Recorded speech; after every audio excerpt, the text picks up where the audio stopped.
j'ai d'abord une pensée pour l'équipe du conseil d'administration, les 23 membres. Et nous avons à cœur d'aider l'agence, par nos délibérations, à assumer les missions très importantes qui lui sont confiées.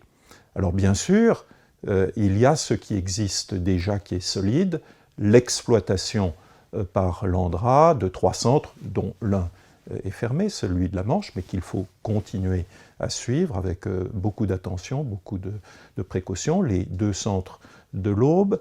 Et ces exploitations, elles manifestent l'expertise acquise, le savoir-faire de l'ANDRA et tout ce qui nous donne confiance sur son aptitude à faire face à des défis très importants.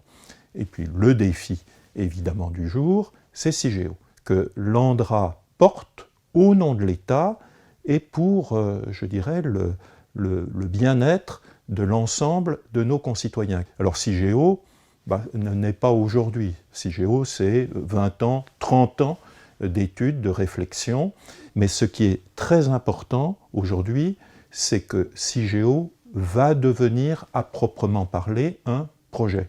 On va passer des études, des réflexions, à un projet, et c'est ce que va donner la déclaration d'utilité publique, dont l'instruction est en cours.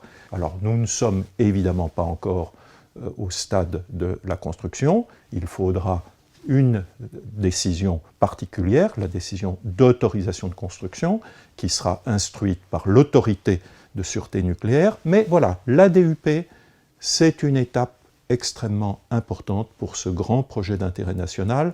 Et le conseil d'administration, les 23 membres, sont évidemment aux côtés de la direction générale confiée à Pierre-Marie Abadie pour conduire ce très grand projet. Mais je le redis, l'ANDRA n'est que le porteur d'un projet qui est en fait celui de l'État, c'est-à-dire de l'ensemble de notre communauté nationale.